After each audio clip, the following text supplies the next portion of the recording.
सांगतायत की उद्धव ठाकरेंनी हिंदुत्व सोडलं का रे? पण मी हिंदुत्व न सोडता देखील मुस्लिम समाज मोठ्या प्रमाणावरती माझ्या सोबत येतोय.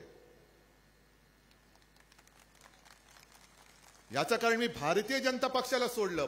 भारतीय जनता पक्षाचं, भाजपाचं मी हिंदुत्व नासलेलं बुरसटलेलं आहे ते सोडलं. हिंदुत्व मी सोडलं नाही. आणि आमचं जे खरं हिंदुत्व आहे शिवसेनेचं ते मी अनेकदा सांगितलेलं आहे, पुन्हा पुन्हा सांगतो, कारण कोणाचा गैरसमज होऊ नये म्हणून सांगतो. जे हिंदुत्व माझ्या आजोबांनी मला शिकवलं, जे हिंदुत्व हिंदू हृदय सम्राट शिवसेना प्रमुखांनी मला शिकवलं, ते हिंदुत्व घरातली चूल पेटवणार आहे. आणि भारतीय जनता पक्षाचं हिंदुत्व एक घर पेटवणारं हिंदुत्व आहे. आम्ही चूल पेटवतो. आमच्या मनामध्ये राम आहे, हृदयात राम आहे, पण हाताला काम देणारं आमचं हिंदुत्व आहे. आज सुद्धा म्हणजे काल परवापासून सुरू झाले एक नवीन कायदा ते आता आणतायत देशात. कोणता? तो सीए. कळलंय तुम्हाला? म्हणजे आपल्या देशाच्या बाहेर जे कोणी भयभीत झालेले हिंदू असतील, जैन असतील, पारसी असतील, शीख असतील, त्यांना आपल्या देशात येऊ द्या, जरूर येऊ द्या. पण हा सुद्धा एक निवडणुकीचा जुमला आहे. कारण आता 2-3 दिवसामध्ये आचारसंहिता जाहीर होईल. आधीच त्या कायद्याच्या विरुद्ध जेव्हा मी मुख्यमंत्री झालो होतो, नोव्हेंबरमध्ये शपथ घेतली आणि डिसेंबरमध्ये त्यांनी हे भूत आपल्या देशामध्ये नाचवलं होतं, सीए आणि एनआरसी. एक भीती सगळ्यांच्या मनात निर्माण झाली होती, खास करून आसामच्या जनतेमध्ये, की आमच्या या इथल्या राहण्याचं सर्टिफिकेट नसेल तर आमचं काय होणार, असं काहीतरी तो विचित्र कायदा होता. आणि त्याच वेळेला या कायद्याच्या विरुद्ध काही याचिका कोर्टात दाखल झाल्या. त्या याचिकांचा अजून निकाल लागलेला नाही. आणि आज परत त्यांनी सीएची अधिसूचना जाहीर केली. म्हणजे हा निवडणुकीचा जुमला आहे. यांना फक्त धर्माधर्मामध्ये भेद करायचा आहे, मारामारी करायची आहे, दंगली पेटवायची आहेत. आणि म्हणून मी जे सांगतो की ही जी आता उद्याची निवडणूक होणार आहे, एका बाजूला भाजप आहे जो धर्माधर्मामध्ये द्वेष पसरवतो आहे, घटना बदल करू इच्छितो आहे, आणि दुसऱ्या बाजूला इंडिया नावाची आपली जी आघाडी झाली ती देशभक्तांची आघाडी आहे. म्हणजे ही निवडणूक देशभक्त आणि द्वेषभक्त अशी होणार आहे. सांगा तुम्ही कोणाच्या बाजूला? तुम्ही देशभक्त आहात की द्वेषभक्त आहात? पण यांच्या विरुद्ध जर काही बोललं तर लगेच देशद्रोही आहे. नाही, आम्ही देशभक्त आहोत. आणि जर बाहेरच्या देशातील हिंदूंना तुम्ही आपल्या देशात घेत असाल, जरूर घ्या.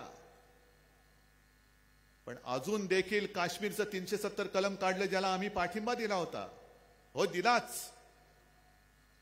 आणि काश्मीरमध्ये जेव्हा काश्मीरी पंडित घर सोडून बाहेर पडत होते, म्हणजे आपल्याच देशामध्ये काश्मीरी पंडित संपूर्ण देशामध्ये विस्थापित होऊन असे पसरले होते, कोणी त्यांचा वाली नव्हता.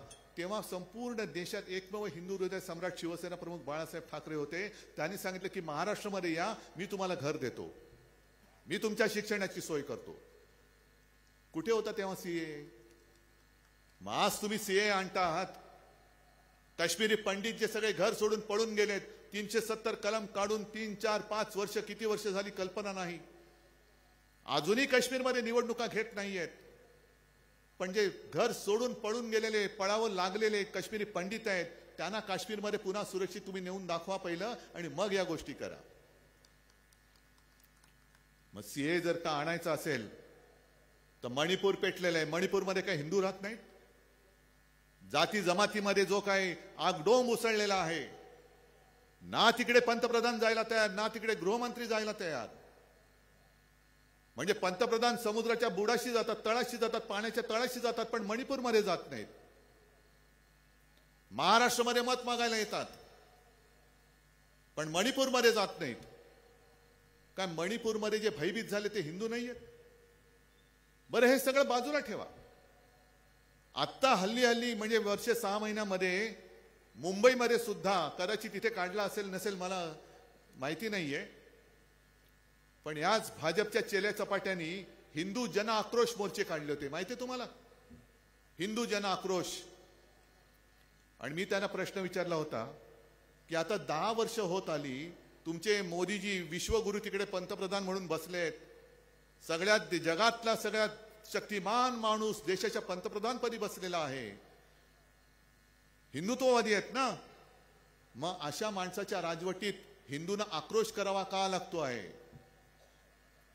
देशाबाहेरचे हिंदू तुम्ही भयभीत असतील ते आणा, पण तुमच्याच राजवटीमध्ये आमच्याच देशातील हिंदूंना जन आक्रोश मोर्चे काढावे लागत असतील तर इथे भयभीत झालेल्या हिंदूंनी जायचं कुठे? त्यांची सुरक्षा करायची कोणी?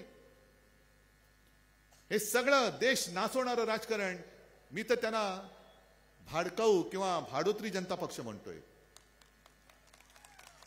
कारण तो जनता पक्ष वेगळा होता, एक वेगळा नीतिवान पक्ष होता, नीतिवान माणसांचा पक्ष होता.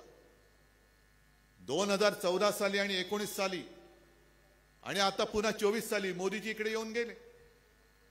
मी बातम्या घेऊन आलेलो आहे. 2014 साली इथल्याच कुठल्या दाबडी गावामध्ये चाय पे चर्चा त्यांनी केली होती, म्हणजे चहा पिता पिता चर्चा. आणि काय काय सांगितलं होतं, मी कापसासाठी काय करीन, शेतकऱ्यांचं उत्पन्न दुप्पट करून देईन, शेतीला मी वीज पुरवठा करीन, बँकेचे अधिकारी घरी येऊन तुम्हाला कर्ज पुरवठा करतील. मग तुम्ही मला सांगा, याच्यापैकी एक तरी गोष्ट झाले? कर्ज पुरवठा होतोय? बँकेचे अधिकारी घरी येऊन कर्ज पुरवठा करतायत का? कर्ज फेडता येत नाही दुर्दैवानी म्हणून जप्तीच्या